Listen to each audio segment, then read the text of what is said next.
देखो हम सब भगवान की संतान, ईश्वर अंश जीव अविनाशी, चेतन अमल सहज सुख राशि।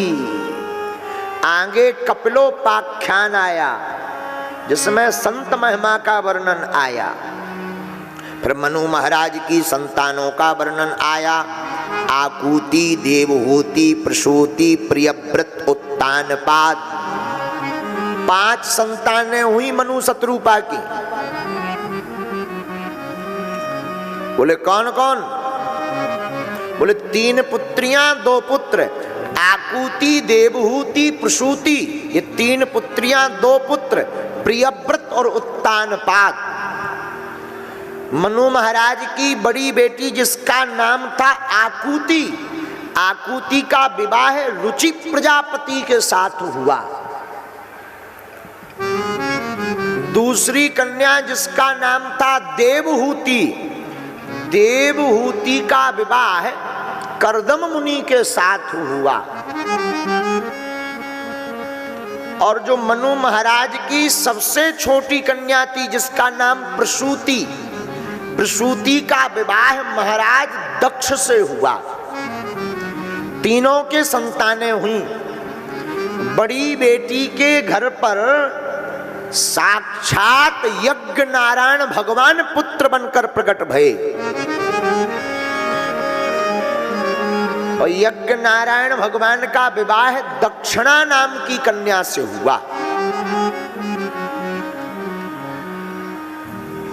देवहूति और कर्दम जी के यहां चंद्रमा, दुर्वासा मुनि और दत्तात्रेय रूप में, त्रिय रूप में जो है प्रकट भये।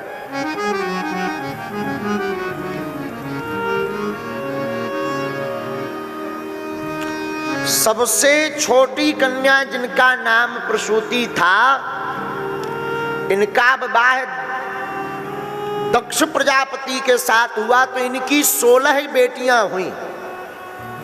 13 बेटियों का विवाह धर्म के साथ हुआ। एक विवाह अग्निदेव को ब्याही गई, एक बेटी का विवाह अग्निदेव के साथ हुआ।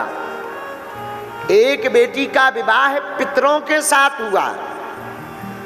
और सबसे छोटी बेटी जिसका नाम सती था, सती का विवाह भूत भावन महादेव के साथ हुआ। लेकिन इनके कोई संतान नहीं हुई। तो राजा परीक्षित जी बोले संतान क्यों नहीं हुई? बोले बीच में ही सब कार्यक्रम फेल हो गया। महाराज ये विस्तार पूर्वक सुनाइए कथा। एक बार ब्रह्मा जी ने राजा दक्ष को प्रजापति बना दिया। तो संसार में ऐसा कौन है जो प्रभुता पाए काहे मद नाही, जिसे घमंड न आवे।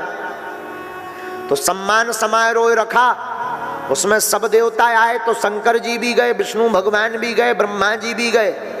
और जब सम्मान समारोह दक्ष प्रजापति ने रखा तो जैसे ही नेताओं की आदत होती है, हमेशा लेट आते हैं नेताजी, हमेशा लेट। तो राजा दक्ष थोड़ा देरी से पहुंचा। सब देवताओं ने खड़े होकर के जो है सम्मान किया। तो राजा दक्ष ने देखा कि कौन कौन बैठा है, कौन खड़ा। तो सब तो खड़े पर 3 लोग बैठे, ब्रह्मा जी, विष्णु भगवान और शंकर जी। अब ब्रह्मा जी तो पिताजी हैं, विष्णु भगवान परदादा हैं, लेकिन शंकर जी की तरफ निगाह गई, ये नहीं खड़े भाई।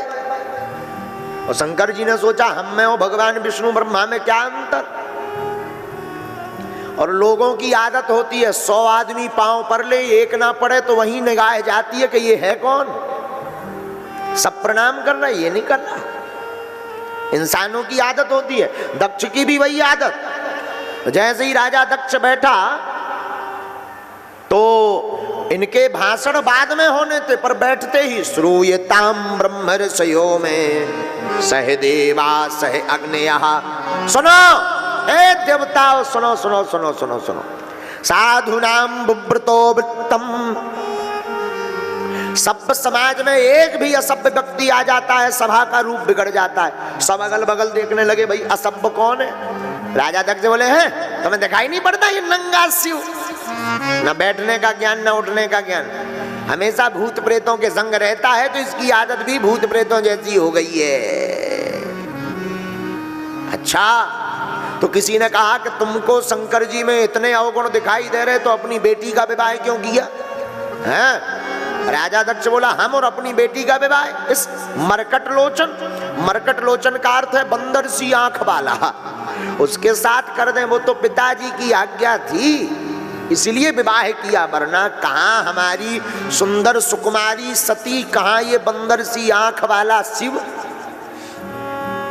खूब गालियां बकी, तो नंदी से नहीं रहा गया। नंदी बोले अगर आपकी आज्ञा हो तो हम अभी जवाब दें।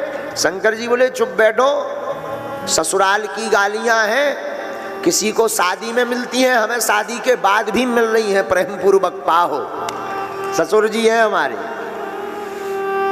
लेकिन राजा दक्ष कहां रहने वाला, उसने तो बोलते बोलते बक बक बक बक बक करते करते करते कह दिया आज के बाद किसी भी यज्ञ में शंकर जी का कोई भाग नहीं होगा।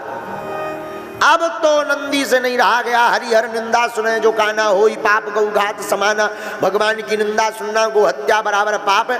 नंदी तमक कर खड़े भये, सावधान दक्ष, जब से आए हो बक बक बक बक बक बक बक किए जा रहे हो, जाओ हमारा भी श्राप है, तुम्हारा मुंह बकरे का लग जाए। तो भृगु जी डांडी पर हाथ फेरते हुए बोले ए नंदी, ये ससुर दामाद का मामला तू क्यों बीच में बोला, तुम क्यों बीच में बोले? हम भी श्राप देते हैं शंकर जी के जितने गड़े हैं सबके सब पाखंडी हो जाएं। नंदी बोले पाखंडी बनाया। नंदी तमक कर उठे, फिर हम भी श्राप देते हैं। ए बाबा, डांडी पर हाथ क्या फेर रहा है, जा हमारा भी श्राप है, तुम्हारे जैसे जितने ब्राह्मण हैं सब मांगने वाले मंगना ब्राह्मण चटुकार बन जाएं। हाँ, हम ब्राह्मणों को तो उसी दिन से श्राप है मांगने की। हाँ, तो भृगु जी ने फिर श्राप देने का विचार किया। शंकर जी ने सोचा आए तो थे सम्मान समारोह में, चल रहा है श्राप समारोह, भाग लेना चाहिए, तो भाग गए। शंकर जी चले गए छोड़कर।